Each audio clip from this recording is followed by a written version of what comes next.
नहमदुहु व नुसल्ली व नुसल्लिमु अला रसूलिहिल करीम अम्मा बाद फ़अऊज़ु बिल्लाहि मिनश शैतानिर रजीम बिस्मिल्लाहिर रहमानिर रहीम। सामईन मोहतरम, आप हज़रात ने हमारा पिछला क्लिप तयम्मुम के बारे में फ़रामीन मुस्तफ़ा सल्लल्लाहु ताला अलैहि वसल्लम समाअत फरमाए। तो आज का जो हमारा दर्स है तयम्मुम की शराइत और तयम्मुम के फ़राइज़ और कुछ अहम मसाइल पर मुश्तमिल है। सामईन मोहतरम, तयम्मुम के 3 फ़राइज़ हैं। नंबर 1 नियत करना, नंबर 2 पूरे चेहरे पर हाथ फेरना, नंबर 3 दोनों हाथों का कोहनियों समेत मसा करना।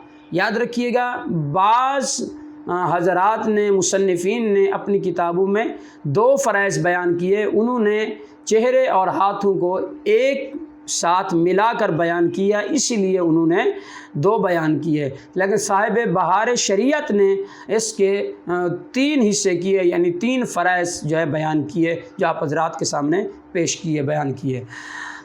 सबसे पहला नंबर 1 नियत करना। नियत की हकीकत किसी काम के करने पर दिल को पक्का कर लेना, और इसका वक्त ये है कि जब उस चीज़ पर हाथ मारे जिससे तयम्मुम कर रहा है, उस वक्त नियत करना ये ज़रूरी होगा। अज़ीज़ान मोहतरम, नियत के सही होने की चंद एक शराइत हैं।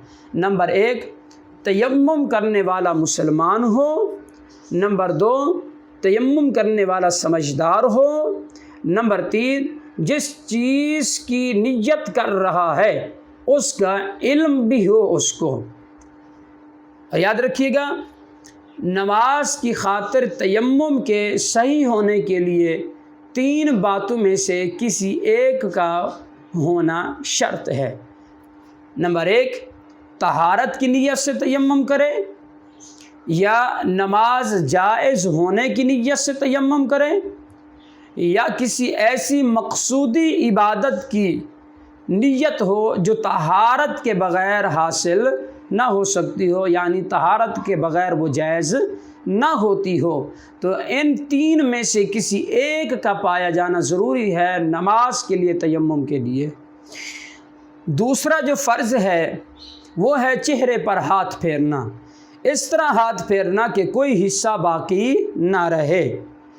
अगर बाल बराबर भी जगह रह गई तो तयम्मुम नहीं होगा। तीसरा फ़र्ज़ जो है वो हाथों का मसा करना है, यानी दोनों कोहनियों समेत हाथों का मसा करना। यहाँ पर भी यही हुक्म है कि अगर बाल बराबर भी जगह रह गई तो तयम्मुम नहीं होगा। तयम्मुम की चंद एक शराइत हैं। नंबर 1 तयम्मुम जिनसे ज़मीन में से किसी पाक चीज़ के साथ हो, मसलन मट्टी, पत्थर, रेत वग़ैरह।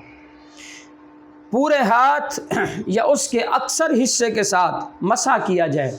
यहाँ तक कि अगर किसी शख्स ने 2 उंगलियों के साथ मसा किया तो जायज़ नहीं होगा, अगरचे बार बार मसा करके पूरी जगह को घेर ले। यानी इस तरह मसा किया कि 2 उंगलियां ली, ज़मीन पर मारा उनको, और इस तरह फेरा, फेर लिया, फिर इस तरह मारा, फेर लिया, इस तरह। इन 2 उंगलियों से अगर उसने बार बार मार कर जो है पूरे हाथों पर, पूरे चेहरे पर मसा किया तो ये जायज़ नहीं है।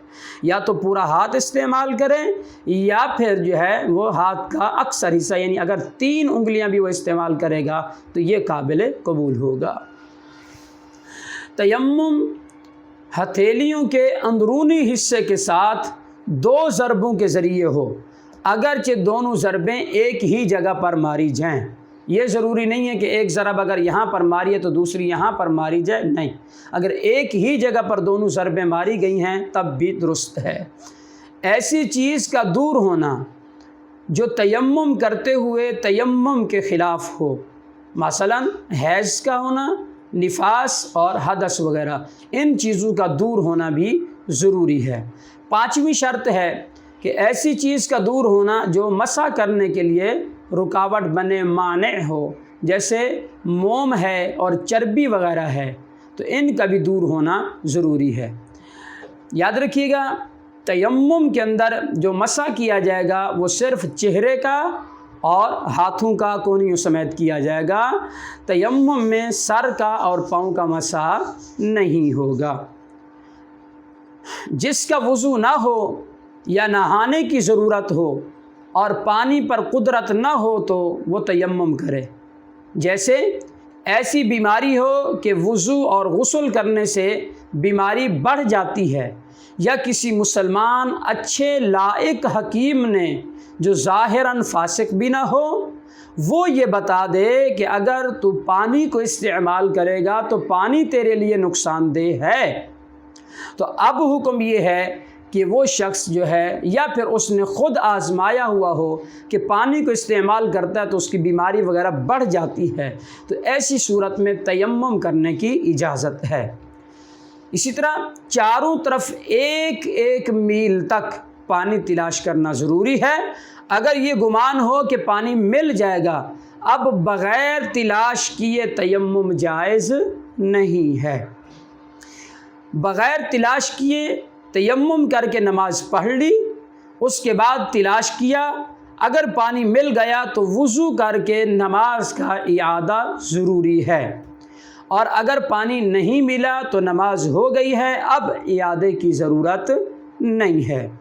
اور اسی طرح ایسی جگہ پر وہ شخص موجود ہے جہاں سامنے پانی موجود ہے مگر پانی پر دشمن کھڑا ہوا ہے جس سے اس کی جان کو خطرہ ہے کہ میں وہاں جاؤں گا تو وہ مجھے مار ڈالے گا، یا وہاں پر کوئی سانپ وغیرہ ہے کہ وہ ڈس لے گا، جان کو خطرہ ہے، یا اسی طرح اس غریب کا کوئی قرض خواہ کھڑا ہوا ہے اور یہ سمجھتا ہے کہ اگر میں وہاں جاؤں گا تو وہ مجھے پکڑ لے گا، مجھے قید کرا دے گا، یا اسی طرح عورت ہے اور سامنے کوئی ایسا شخص اس طرح کا بندہ کھڑا ہے، اب اس کو اپنی بے آبروئی کا خطرہ ہے، تو عزیزان محترم ان تمام صورتوں کے اندر بھی تیمم جائز ہے، اس لیے کہ جہاں پر جان وغیرہ کو خطرہ ہو شریعت مطہرہ نے وہاں پر پھر آسانیاں پیدا کی ہیں، مشکل میں شریعت مطہرہ نے کسی کو نہیں ڈالا۔